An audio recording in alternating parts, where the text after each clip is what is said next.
नमस्कार, मैं डॉक्टर प्रिया अग्रवाल चक्रपाणी आयुर्वेद से आप सभी का स्वागत करते हैं स्वास्थ्य चर्चा में।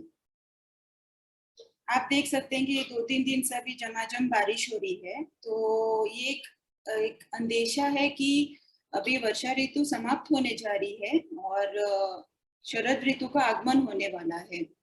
तो इस ऋतुओं के बदलाव में हम स्वास्थ्य की देखभाल करें और बीमारियों की चपेट में ना आए, इसका हमें खास ख्याल रखना है। तो इसलिए आज की चर्चा हम शरद ऋतु पे करेंगे ताकि हम अपने स्वास्थ्य की देखभाल करें और उस पे बीमारियों की चपेट में ना आए। आयुर्वेद एक बहुत सिंपल पर सटीक प्रिंसिपल से बना है कि हमें अपनी प्रकृति के अनुसार दिनचर्या और ऋतुचर्या फॉलो करनी चाहिए। मतलब जो हमारे दिन में जो भी रूटीन होता है, जो ऋतुओं के अनुसार हम रूटीन चेंज करते हैं, उसके जैसे हमें अपना प्रकृति के हिसाब से चेंज करते रहना चाहिए ताकि हमारी एनर्जी, हमारा जो स्ट्रेंथ है, इम्यूनिटी है, वो डेवलप होते रहे। जैसे जैसे हमारे इंडिया में जो जो ऋतु बदलते रहते हैं, वैसे वैसे उसका प्रभाव हमारे शरीर पे पड़ता है। जिनको ऋतुओं का कॉन्सेप्ट नहीं पता है, उन्हें इन शॉर्ट में मैं एक्सप्लेन कर दूंगी कि एक साल में 2 काल आते हैं, आदान काल और विसर्ग काल। तो आदान काल है जो कि मिड जनवरी से मिड जुलाई तक आता है और विसर्ग काल है जो मिड जुलाई से मिड जनवरी होता है। तो कुल मिला के 2 काल होते हैं एक साल में और एक काल में 3 ऋतु आते हैं। तो इस कारण से एक साल में 6 ऋतु आते हैं। एक ऋतु 2 महीने की होती है, तो टोटल 6 ऋतु आते हैं एक साल में। सो हम इसमें ज्यादा डिटेल में नहीं जाएंगे, हम अपने सिर्फ शरद ऋतु के हिसाब से जाएंगे। शरद ऋतु में शरद ऋतु, वर्षा ऋतु और हेमंत ऋतु, ये 3 ऋतु आते हैं विसर्ग काल में। ठीक है। सो विसर्ग काल में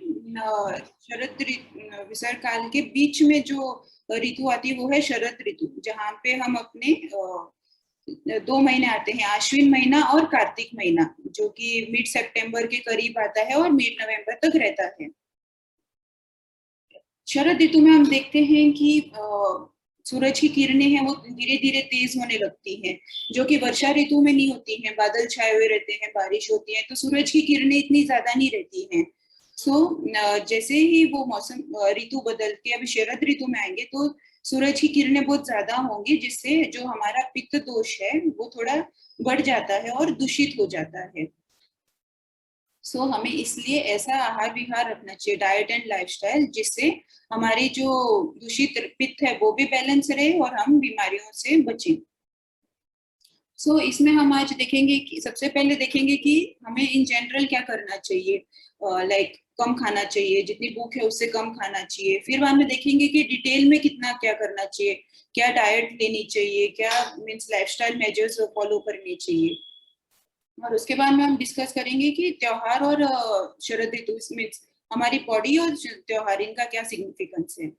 सबसे पहले जो इन जनरल है वो है कि हमें ऐसे खाने खाने चाहिए शरद ऋतु में जो कि पचने में हल्का हो और इजी टू डाइजेस्ट हो, और वो भी मात्रा भी थोड़ी सी, जितनी भूख है उससे कम खाएं। और सिर्फ शरद ऋतु में ही नहीं, हर ऋतु में जब भी हमें भूख लगे सिर्फ तभी खाना है। ऐसे नहीं है कि मतलब कुछ स्वादिष्ट भोजन दिखाए और फिर हम उसे खाने की जो लालसा हो वो नहीं करनी चाहिए। हमें जब सिर्फ भूख लगे, जो पहले खाया हुआ है वो खाना पच जाए, तब हमें अगला खाना खाना चाहिए। नेक्स्ट, शरद ऋतु में हमें ये करना चाहिए कि जो टेस्ट होते हैं आहार जो भी हम खाते हैं वो ज्यादा मधुर, मतलब मीठा, थोड़ा सा कड़वा और कशेला टाइप का जो अगर रस हो, अगर टेस्ट हो, तो फिर वो हमें ज्यादा अपने डाइट में लेना चाहिए। और वो डाइट लेनी चाहिए जो जिसकी खाने में मीन्स तासीर ठंडी हो, ना कि गर्म। और ये हो गई कि हमें क्या लेना चाहिए और हमें क्या अवॉइड करना चाहिए। वो है स्पाइसी, तीखा, खट्टा, तला भुना, डीप फ्राइड समोसे, कचौरी, या फिर टमाटो सूप हो गया है, या फिर हरी मिर्च की चटनी हो गई है। ऐसे टाइप की जो जो अलग अलग तीखी खट्टी ये चीजें हैं, ये हमें अवॉइड करनी चाहिए क्योंकि वो पित्त को और दूषित करेगा। और साथ में हमें टी और कॉफी जो हम जैसे दिन में 3-4 पी लेते हैं, वो ऐसे अवॉइड करना चाहिए। अगर आपको पीने का चाय और कॉफी पीने का शौक है तो दिन में 1 से 2 कप पी सकते हैं, उससे ज्यादा नहीं, क्योंकि वो फिर से वही पित्त को दूषित करेगा। सो अभी हम स्पेसिफिक देखेंगे कि डाइट में क्या क्या लेना चाहिए हमें। अगर हम अनाज की बात करें तो हमें गेहूं लेना चाहिए, चावल लेनी चाहिए और जौ लेनी चाहिए। जौ खासकर लेनी चाहिए क्योंकि वो उसमें पित्त को शांत करने की प्रॉपर्टीज हैं। वो मीठा है तो फिर इसके लिए भी वो पित्त शांत करने के लिए बहुत अच्छा माना गया है। और जब भी पित्त की बात आती है और उसको कम करना है तो घी हमेशा ही उपयोगी रहा है। वो हमेशा पित्त को कम करेगा, साथ में ही अपनी जो पाचन शक्ति है जो थोड़ी सी कमजोर हो सकती है इन दौरान, तो फिर उसको भी बढ़ाने के लिए पित्त घी बहुत अच्छा है। और वर्षा ऋतु में जो हमारे स्किन में ड्राइनेस आ जाती है ठंड के कारण हो, तो उसके लिए भी घी अब बहुत उपयोगी है। और जो भी हमारे पित्त के वजह से जो शरीर में गर्माहट आ जाती है, जो गर्मी लगती है, उसको भी शांत करने के लिए घी उपयोगी है। अगर हम दालों की बात करें तो मूंग की दाल लेनी चाहिए। तुअर की दाल भी थोड़ी सी ले सकते हैं, पर जितना हो सके मूंग की दाल या फिर जो छिलके वाली दाल बोलते हैं उसे लेनी चाहिए। साथ में जो दालों में इसके अलावा हमें बाकी चीजें अवॉइड करेंगे तो ज्यादा बेटर होगा। जैसे चने हो गए, राजमा हो गया, उड़द हो गया, ये हैवी भी होते हैं और पित्त को दूषित भी करते हैं, तो फिर इस सीजन में हमें नहीं लेना चाहिए। अगर सब्जियों की बात करें तो सब्जियों में जैसे मैंने कहा है कि मीठा खाना है, कड़वा वैसे, तो फिर उसमें हम स्पेसिफिक जो सब्जियां हैं वो ले सकते हैं। लौकी, पेठा, पम्पकिन, पकोड़ा, परवल, गाजर, गोभी। गोभी मतलब कैबेज वाले, पत्ता गोभी बेटर रहेगी। तुरई, चौलाई, सुरन। तो अगर ये सब्जियों हम अपने दिन में शामिल करेंगे तो ज्यादा बेटर होगा। स्पेसिफिकली पेठा भी पित्त के शमन करने के लिए बहुत फायदेमंद है, तो हम लोग पेठा, लौकी, तुरई ऐसे टाइप की सब्जियां लेंगे तो फायदेमंद रहेगा। चाहिए तो आप उनको सूप के तौर पे भी पी सकते हैं। जैसे मिक्स सूप में ले लिया, पर हाँ ये देखना है कि आप सिर्फ टोमेटो सूप या वैसे नहीं ले सूप लेना है, तो क्योंकि टोमेटो या कच्चा जो भी ऐसे टमाटर खट्टी चीजें होंगी वो पित्त बढ़ाएगी। अगर कड़वी सब्जियों की बात करें तो हम करेले, मेथी, ये चीजें थोड़ी सी हमारी डाइट में शामिल कर सकते हैं।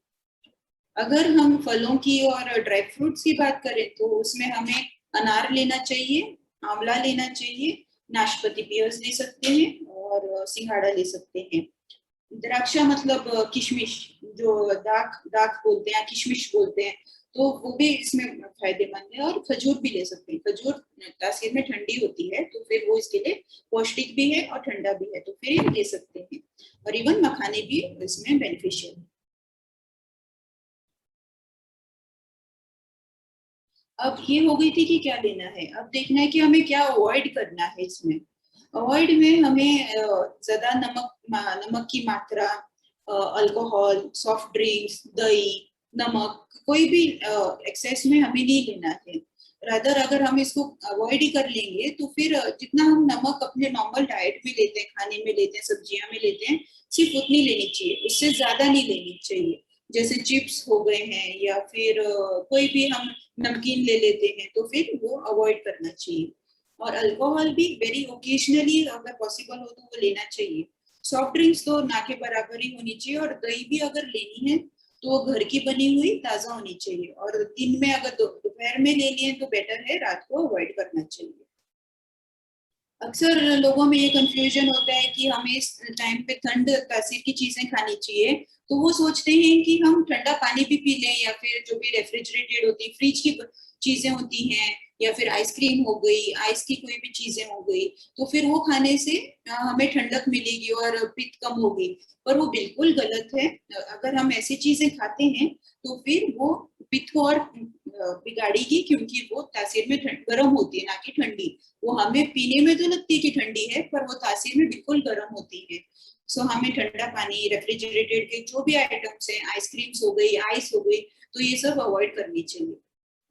सेकेंड, अगर आप लोग नॉनवेज खाना पसंद करते हैं तो फिर जो हाई फैट वाली मीट होते हैं, जैसे ब्रॉयलर चिकन हो गया है, पोर्क हो गया है, तो फिर ये हमें अवॉइड करनी चाहिए। अगर आपकी पाचन शक्ति बहुत अच्छी है और आपको बहुत ज्यादा भूख लगती है तो फिर आप थोड़ा सा कम मात्रा में मीट ले सकते हैं। अब ये थोड़े से लाइफस्टाइल में, ये तो हो गई खाने की बात। अब हम देखेंगे कि हमें अपने लाइफस्टाइल में क्या चेंजेस कर सकते हैं जिससे हमें शरद ऋतु में कोई तकलीफ ना हो। लाइफस्टाइल के इसमें हमें जितना हो सके अपने आप को रिलैक्स रखना है, गुस्सा कम करना है, और नींद जितनी हो सके साउंड स्लीप लेनी चाहिए। 7-8 घंटे की एकदम अच्छी वाली नींद हमें लेनी चाहिए, और जितना हो सके अपने आप को रिलैक्स रखना है, ताकि ऐसा माना गया है कि अगर हम ज्यादा चिड़चिड़े होते हैं या फिर गुस्सा होते हैं तो फिर पित्त और भी बढ़ेगा। चाहे आपकी डाइट बहुत अच्छी हो, पर अगर आप दिमाग में संतुलन नहीं है, शांत नहीं है, चिड़चिड़े बहुत हैं, तो फिर भी आपको तकलीफ होगी। तो जितना हो सके अपने गुस्से को शांत रखना चाहिए। अगर आपको नेकलेस या फिर लड़की, गर्ल्स, फीमेल जो भी है, हमारी महिलाएं हैं, अगर वो नेकलेस में अगर मोतियों की माला पहने या फिर ऐसे मोतियों की जो भी ज्वेलरीज होती है वो पहनेंगे, तो वो भी हमें एक बहुत अच्छी इफेक्ट देगी, क्योंकि वो एक कूलेंट की तरह है, मतलब एक हमें ठंडा ये देगी, फील करो, मीन्स ठंडा रहेगी हमारे लिए, जो पित्त को कम करेगी। अगर हम योगा की तरफ देखे जाए तो फिर हमें शीतली और शीतकारी, ये दो नाम के प्राणायाम हैं, जिसे भी हम अपने जीवन शैली में ला सकते हैं। सो इससे भी हमें ठंडा रहता है और पित्त कम होता है। अगर रही बात हमारे ड्रेसेस की, हमें कौन से शेड्स, इवन हमारे आचार्यों ने इतने पर्टिकुलर हमें ये एडवाइस दी है लाइफस्टाइल्स की, हमें अगर थोड़े से तड़क भड़क जैसे टाइप के एकदम ब्राइट कलर होते हैं वो नहीं पहनने चाहिए। लाइट व्हाइट कलर, येलो, वैसे टाइप के हमें ये अगर ड्रेसेस पहनेंगे तो भी हमें अच्छा लगेगा। अगर जो अभी सीजनल फ्लावर्स मिलते हैं, माला होती है, गजरा होता है, वो अगर बालों में डालेंगे तो उनकी खुशबू से और वो पित्त को शांत करने में मददगार होती है। एक अगर आप अपने दिनचर्या में, मतलब अपने जो डेली रूटीन है उसमें अगर अपने बॉडी मसाज ला सकते हैं, ऑयल से तेल मालिश कर सकते हैं, तो फिर वो भी बहुत फायदेमंद है। तेल मालिश के लिए आप सिंपल सा नारियल तेल ले सकते हैं। इवन नारियल तेल विल बी वेरी गुड। चंदन का तेल होता है, या फिर नारियल तेल आपको कहाँ भी इजीली मिल जाएगा, अवेलेबल है, तो फिर आप नारियल तेल ले सकते हैं। एक ऐसे सजेशन एक्टिविटीज देखी गई हैं कि जब अगर हम चंद्रमा के इसमें जो रोशनी होती है उसमें अगर हम थोड़ा सा घूमते हैं तो फिर वो भी बहुत फायदेमंद होती है शरद ऋतु में। आइडियली 6 से 8 बजे जब सूर्य अस्त हो जाता है, और फिर बाद में 8 बजे तक, या फिर खाना खा लिया आप लोगों ने 7-8 बजे तक, और फिर हाफ एन आवर के लिए अगर टेरेस पे आप सूरज चंद्रमा की किरणों में अगर घूमते हैं तो इवन वो भी शरद ऋतु के लिए बहुत अच्छा आइडिया होगा। रात को देर तक जगना नहीं है। It's like after 2 hours of food आपको जितना सो सकते हैं, सो अराउंड 7 to 8 आपका डिनर होना चाहिए, and by 10-11 you should go to sleep. उससे ज्यादा हमें ज्यादा रुकना नहीं चाहिए। एंड अगर आप कम सो पाए हैं रात में या फिर ऐसे, तो आपको दिन में नहीं सोना चाहिए। दिन में सोना will be not good for this season. अगर हम बात करें पंचकर्मा की कि हमें पंचकर्मा क्या करना चाहिए, so virecha and रक्त मोक्षण, these two पंचकर्मास are very good for पित्त दोष। पित्त दोष को जो दूषित हो चुका है उसको अगर हमें कम करना है तो हमें विरेचन और रक्त मोक्षण बहुत फायदेमंद होगा, प्रोवाइडेड ये आपके आयुर्वेदिक डॉक्टर ने आपको एडवाइस दी हो तभी इसके लिए जाना चाहिए। एंड आफ्टर आपको consultation and all, Ayurvedic doctor ने अगर प्रिस्क्राइब की हो तो फिर we should go for virechan and rakt mokshan, either of it. Okay. अभी इस बारिश में लगातार बारिश होती है तो ये, बट शरद ऋतु में क्या होता है कि मॉर्निंग्स थोड़ी सी गर्म रहती हैं, सूरज की किरणें तेज रहती हैं वगैरह, पर शाम होती है और रात होती है, जैसे जैसे मौसम थोड़ा चेंज होते रहता है और वो ठंडा रहता है। तो ये जो दोनों, एक सुबह गर्मी रहती है और शाम को ठंडी रहती है, तो इस चेंज के वजह से जो बीमारियां हैं, मतलब जो एयरबॉर्न डिजीज होते हैं, जो हवा में पैदा होने वाले जो रोगी बीमारियां हैं वो ज्यादा बढ़ जाती हैं, और इसमें हमारी पित्त भी दूषित रहती है। तो ऐसे सीजन में हम बहुत जल्दी इन्फेक्शन पकड़ सकते हैं। सर्दी जुकाम हो गई, खांसी हो गई, ऐसे टाइप के बहुत ज्यादा इजीली हम इन्फेक्शन पकड़ सकते हैं। तो इसलिए हमारे धार्मिक धर्म में ऑलरेडी ऐसे फेस्टिवल्स मनाए लिखे गए हैं, ऐसे त्योहार मनाए गए हैं कि जिससे हमारे बॉडी भी उससे ये हो जाए, पित्त भी शांत रहे और हमें कोई तकलीफ भी नहीं हो और हम उस मौसम का उस ऋतु को एंजॉय भी कर सकें। तो इस शरद ऋतु में जो सबसे पहले एक ये आता है और धर्म में जो आता है वो है पितृपक्ष, यानी कि जो श्राद्ध का महीना होता है, तो फिर वो स्टार्ट होता है, जो कि 15 दिन। पितृपक्ष मतलब जो पितरों का पक्ष होता है, पक्ष मतलब जो 15 दिन है, तो वो हमारे जो 15 दिन जो हमारे पितरों के लिए रखा गया है, तो उसमें उसको वो मनाते हैं। तो उसमें हम अपने पितरों को ये फूड ऑफरिंग्स करते हैं। तो इस टाइम पे चावल की खीर बनाते हैं, लड्डू बनाते हैं जिसमें घी डाला जाता है, शुद्ध घी डालते हैं, और अलग अलग मिठाई स्वीट्स बनाते हैं जो हम अपने पितरों को ऑफर करते हैं और उसको प्रसाद के तौर पे खाते हैं। तो ये धर्म के साथ साथ हमारे पित्त दोष, जो हमारी बॉडी में पित्त दोष बढ़ा हुआ है, उसका भी शमन करती है। इसी के साथ इसके बाद में जो एक अच्छा त्योहार आता है वो है नवरात्रि, जो कि नवरात्रि मतलब 9 रातें, जो 9 रातों का फेस्टिवल होता है, वो बहुत संख्या में लोग मनाते हैं। इस दौरान लोग क्या करते हैं कि व्रत रखते हैं, उपवास रखते हैं, या तो 9 के 9 दिन रखते हैं, या फिर पहले और आखिरी दिन रखते हैं, फिर जो भी उनके धार्मिक से अपने अनुसार है, कोई भी दिन सेलेक्ट करके वो उस दिन व्रत रखते हैं। तो और या फिर अगर जिनसे व्रत हो नहीं पाता है या फिर जिनको करना नहीं चाहिए, तो वो लोग 9 दिनों के दौरान बहुत सात्विक खाना खाना खाते हैं। तो इससे क्या होता है कि हमारे हॉर्मोन्स हैं वो भी बैलेंस रहती हैं, जो दूषित पित्त, जो खराब बढ़ा हुआ पित्त है वो भी शमन होता है, और हमारी इम्यूनिटी भी बढ़ती है। सो ये हो गया आहार में। और हम एक और चीज करते हैं, वो है कि अखंड घी जलाते हैं, जगराता करते हैं, माता का जागरण करते हैं, अखंड ज्योत जगाते हैं। तो इससे हमें मीन्स हम नवरात्रों का तो ये त्योहार मनाते हैं, साथ में जो साइड में इम्प्यूरिटीज होती हैं, जो हमारे वातावरण में इम्प्यूरिटीज होती हैं, अशुद्धता होती है, तो वो भी शांत करते हैं, और साथ में जगराते हैं, और इससे हमारे माइंड को भी शांति मिलती है, शांत रहता है माइंड। तो ये है हुए हमारे त्योहार और इसके सिग्निफिकेंस की, त्योहार और मीन्स हमारे बॉडी का क्या रिलेशन है। आगे हम एक ये देखते हैं कि जब भी किसी का बर्थडे हो, तो फिर हम उसको हैप्पी बर्थडे कहते हैं इंग्लिश में, या फिर many many happy returns of the day कहते हैं। बट हिंदी में हम उसको जीवेत शरद शतम कहते हैं। ये हम उसको जब भी किसी को विश करना बर्थडे के लिए, तो ऐसे कहते हैं कि ये आपको जीवित जीवित शरद शतम। पर हम थोड़े लोगों को ही पता होगा कि इसका एक्चुअल मीनिंग क्या है। हम जब भी किसी का बर्थडे होता है, तो हम ये ब्लेसिंग्स क्यों देते हैं, इसका मतलब क्या है, ये बहुत थोड़े लोगों को पता होगा। इसमें इसका मतलब ये है कि मे यू लिव, इसका एकदम लिटरल मीनिंग जो इंग्लिश में अगर ट्रांसलेट करें, तो इसका मतलब है कि may you live long for 100 autumns. Autumns मतलब शरद ऋतु, मतलब आप 100 शरद ऋतु जी। ये हम दूसरों को ब्लेसिंग्स देते हैं जब बर्थडे होता है।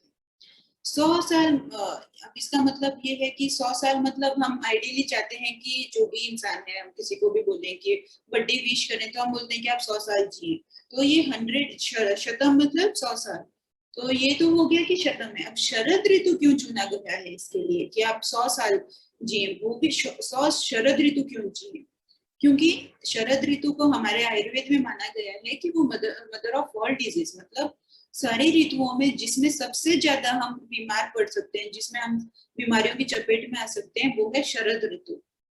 और अगर हम शरद ऋतु को ही हेल्थी वे से अगर उसको पास कर लेते, मतलब 2 महीने हम इजीली बिना बीमार पड़े और अच्छे से फॉलो कर लेते हैं वो ऋतु, तो हमारा पूरा साल ही बिना बीमारियों के जाएगा, ऐसी हमारी सोच होती है। तो फिर अगर बिना कोई कष्ट हुए अगर शरद ऋतु चलेगी, मतलब आपका पूरा साल ही अच्छा होगा। तो इसके लिए जब भी हम विश करते हैं, तो हम ऐसे विश करते हैं कि आपकी 100 ऋतु आप एकदम अच्छे से जी। तो इसके लिए उसको बोलते हैं जीवित शरद शतम। ओके, सो ये अभी लास्ट हमारे जो आज के टॉपिक है वो है ऋतु संधि। पहले ऋतु संधि मतलब जिसका जो संधि, 2 ऋतुओं के बीच में जो गैप होता है, उस पीरियड को कहते हैं ऋतु संधि। उसमें क्या होता है कि जो अभी वर्षा ऋतु के जो आखिरी 7 दिन होंगे, और जो शरद ऋतु के साथ पहले 7 दिन होंगे, तो ये जो 14 दिन का जो टाइम पीरियड है इसको हम ऋतु संधि कहते हैं। तो इस ऋतु संधि में हमें क्या करना चाहिए कि जो अभी वर्षा ऋतु में जो हमने रूल्स फॉलो किए हैं, जो भी डाइट ली है, लाइफस्टाइल लिया है हमारा, तो वो हमें धीरे धीरे धीरे करके कम करना है। और जो शरद ऋतु में जो मैंने अभी ये सब कहा है कि आपको मीठा खाना है, कड़वा खाना है, कशीली चीजें, ये सब अपने डाइट में इंक्लूड करनी है। दिन में नहीं सोना है, या फिर आपको बाहर अगर टेरेस पे आप जा सकते हैं, तो ये जो आपको अभी ये राय है, ये जो एडवाइजेस हैं, ये आपको धीरे धीरे अपने लाइफस्टाइल में लानी है, अपने दिनचर्या में लानी है। तो ऑल ऑफ अ सडन हमें नहीं लानी चाहिए, ना हमें बंद करनी चाहिए। तो इस 14 डेज में ये हमें ग्रेजुअली बंद करनी है और ग्रेजुअली शरद ऋतु को लाना है अपने में। तो इसको इसको ऋतु संधि कहते हैं।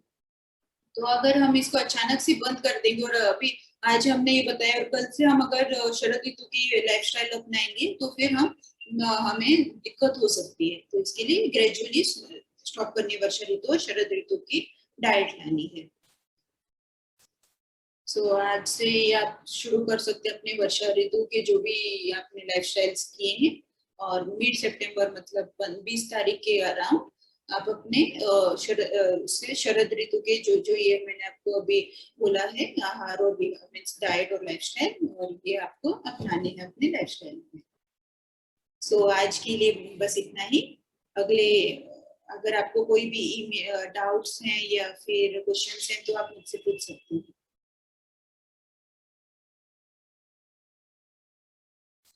अगर कोई भी डाउट्स हैं तो आप हमें ईमेल कर सकते हैं। अगले स्वास्थ्य चर्चा में ऐसे कोई एक और अच्छा टॉपिक लाएंगे। आज के लिए बस इतना ही। धन्यवाद। Thank you for joining.